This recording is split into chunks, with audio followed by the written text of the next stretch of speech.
बिहार में पहले चरण की वोटिंग से पहले राहुल गांधी की प्रेस कॉन्फ्रेंस। हरियाणा के चुनाव नतीजों पर बोले, सारे एग्जिट पोल कांग्रेस को आगे बता रहे थे। हरियाणा के चुनाव नतीजों पर राहुल गांधी बोले कि पोस्टल बैलेट के नतीजों में कांग्रेस 73 सीटों पर आगे थी। हरियाणा में कांग्रेस सिर्फ 22,779 वोटों से हारी। राहुल गांधी ने चुनाव आयोग और चुनाव प्रक्रिया पर भी सवाल उठाया। कहा कि एक ही लड़की 22 जगहों पर वोटर लिस्ट में थी। सीमा स्वीटी सरस्वती की फोटो पर एक ही तस्वीर। प्रेस कॉन्फ्रेंस में राहुल गांधी का सनसनीखेज दावा। कहा कि वोटर लिस्ट में ब्राजील की मॉडल की तस्वीर लगाई गई। जेन जी को ये खेल समझने की जरूरत है। राहुल गांधी का दावा, ये वोट चोरी बूथ लेवल पर नहीं सेंट्रलाइज लेवल पर है। साक्ष्य छुपाने के लिए सीसीटीवी रिकॉर्ड को नष्ट किया। राहुल गांधी का बड़ा आरोप। कहा कि हरियाणा में हर 8 में से एक वोटर नकली है। हरियाणा में 25,41,000 वोटरों ने चोरी की। राहुल के आरोपों पर चुनाव आयोग के सूत्रों का दावा, गड़बड़ी थी तो वक्त रहते शिकायत क्यों नहीं की। पोलिंग स्टेशन पर कांग्रेस के बूथ एजेंट क्या कर रहे थे। सूत्रों के अनुसार चुनाव आयोग के सवाल, क्या राहुल गांधी अब एसआईआर का समर्थन कर रहे हैं। डुप्लीकेट वोटर को हटाने के लिए ही एसआईआर है। ललन सिंह के बयान पर तेजस्वी का पलटवार। बोले कि दलित गरीबों को वोटिंग से रोक रहे हैं ललन। तेजस्वी यादव बोले, ललन का बयान ईसी के नियमों के खिलाफ। चुनाव आयोग फौरन ललन सिंह पर एक्शन ले। मुकेश सैनी के फैसले का तेजस्वी यादव ने स्वागत किया और समर्थन किया। मुकेश सैनी ने गौड़ाबोराम सीट से कैंडिडेट वापस लिया। मतदाताओं को बीच रास्ते में रोकने वाले बयान पर ललन सिंह ने दी सफाई। कहा कि एफआईआर पर बोले, आरजेडी का ट्वीट भ्रामक। एनडीए नेताओं के दावे पर आरजेडी सांसद मनोज झा का पलटवार। बोले कि यह बदलाव का चुनाव है। आरजेडी नेता मृत्युंजय तिवारी का दावा, बिहार में एनडीए को 60 सीट भी नहीं मिलेगी। सत्ता का अहंकार बीजेपी और एनडीए को बिहार से बर्बाद करेगा। संतोष सैनी के नामांकन वापस लेने पर जेडीयू नेता नीरज कुमार ने तेजस्वी यादव पर निशाना साधा। कहा कि वीआईपी पार्टी ने राजनीतिक आत्मसमर्पण कर दिया। पटना में राजनाथ सिंह ने किया दावा। कहा कि 2/3 बहुमत से एनडीए की सरकार बनाने जा रहे हैं। आरजेडी पर अपने वादों को पूरा नहीं करने का आरोप लगाया। पटना में यूपी के डिप्टी सीएम ब्रजेश पाठक ने महागठबंधन को फ्लॉप शो बताया। एनडीए को 170 से भी ज्यादा सीटें मिल सकती है, कहा। मुंगेर में मतदान के एक दिन पूर्व जनसुराज के प्रत्याशी संजय सिंह ने थामा बीजेपी का दामन। बीजेपी प्रत्याशी कुमार प्रणय को समर्थन दिया। सीएम योगी ने लखनऊ में 72 गरीबों को दी फ्लैट की चाबी। मुख्तार अंसारी की जमीन पर बने फ्लैट की दी चाबी। लखनऊ के डालीबाग में कीमती जमीन पर बने हैं फ्लैट्स। योगी सरकार ने मुख्तार के बंगले पर चलाया था बुलडोजर। मंगलवार को पूरी हुई थी फ्लैट सौंपने की लॉटरी प्रक्रिया।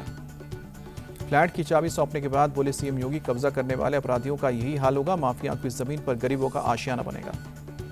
समाजवादी पार्टी पर निशाना साधते हुए सीएम योगी बोले, ये माफिया उस समय की सरकारों को झुकाया करते थे। जो अब इनसे सहानुभूति रखते हैं वो अपने पैरों पर कुल्हाड़ी मार रहे हैं।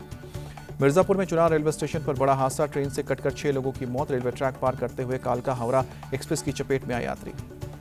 सीएम योगी ने मृतकों के शोक संतप्त परिजनों के व्यक्त की संवेदना। मौके पर राहत कार्य में तेजी लाने के दिए निर्देश। अधिकारियों को घायलों के समुचित उपचार करने को कहा।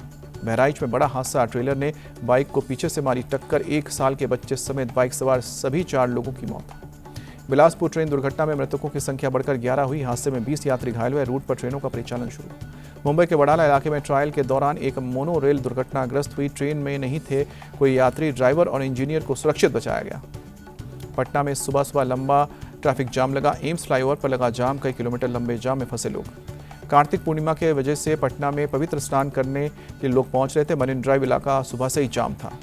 कानपुर माफिया कनेक्शन में फंसे मैनपुरी सीईओ ऋषिकांत शुक्ला ने रखा अपना पक्ष। कहा कि कुछ अपराधी और माफिया गैंग मेरे खिलाफ साजिश रच रहे हैं। अखिलेश दुबे से संबंधों पर ऋषिकांत शुक्ला की सफाई। बोले कि अखिलेश दुबे से लीगल एडवाइजर के नाते मुलाकात हुई है। मेरे बेटे के नाम से कोई कंपनी नहीं है। पंजाब समेत कई राज्यों में आज गुरु नानक जयंती की धूम। अमृतसर के स्वर्ण मंदिर में सुबह से ही श्रद्धालुओं की भीड़। पंजाब के मुख्यमंत्री भगवंत मान भी पहुंचे स्वर्ण मंदिर। गुरु नानक जयंती के अवसर पर किए दर्शन। देहरादून में गुरुद्वारा श्री गुरु सिंह सभा पहुंचे सीएम धामी। गुरु नानक जयंती के अवसर पर माथा टेका। दिल्ली के ध्यानचंद नेशनल स्टेडियम में गुरु नानक जयंती के अवसर पर कार्यक्रम। हरियाणा के मुख्यमंत्री नायब सिंह सैनी शामिल हुए। प्रयागराज में त्रिवेणी संगम पर उमड़ी भीड़। कार्तिक पूर्णिमा के अवसर पर श्रद्धालुओं ने पावन स्नान और पूजा अर्चना की। अयोध्या में श्री हनुमानगढ़ी मंदिर में भक्तों की भीड़ उमड़ी। कार्तिक पूर्णिमा के अवसर पर उमड़े लोग। पुरी में बीजेपी सांसद संबित पात्रा ने बोईता वंदना उत्सव में भाग लिया। आत्मनिर्भर भारत और स्वदेश के संदेश को बढ़ाने के लिए जोर दिया। दिल्ली में इंडिया गेट के आसपास सुबह में धुंध की पतली परत छाई रही। इलाके का एक युवा खराब श्रेणी में दर्ज हुआ। दिल्ली में वायु प्रदूषण से निपटने के लिए एक्शन जारी। लोधी रोड इलाके में एंटी स्मॉग गन का इस्तेमाल। जम्मू कश्मीर में मंगलवार रात से बदला मौसम का मिजाज। गुलमर्ग, सोनमर्ग और पहलगाम में हुई बर्फबारी। बर्फीले हवाओं के कारण तापमान में भारी गिरावट। उत्तराखंड के चमोली जिले के कई हिस्सों में ताजा बर्फबारी। बद्रीनाथ धाम का दिखा खूबसूरत नजारा। विदेश मंत्री जयशंकर अगले हफ्ते जाएंगे कनाडा। भारत के साथ रिश्तों को मिलेगा नया आयाम। 8वें वेतन आयोग की सभी शर्तों को ऑफिशियल मंजूरी मिली। फाइनेंस मिनिस्ट्री ने गैजेटेड नोटिफिकेशन जारी किया। 1 जनवरी 2026 से नया वेतनमान लागू होगा। हुंडई ने लॉन्च की नई वेन्यू एक्स शोरूम, कीमत है 7,90,000 रुपए, 6 एयरबैग समेत कई एडवांस फीचर्स। 25 नवंबर को लॉन्च होगी टाटा सियरा एक्स शोरूम, कीमत होगी 13 लाख से 24 लाख रुपए के बीच। थार और MG हेक्टर जैसी गाड़ियों को टक्कर देगी। ओप्पो रेनो 15 सीरीज जल्द होगी लॉन्च। 10,000 mAh की बैटरी, 50 मेगापिक्सल का मिल सकता है कैमरा।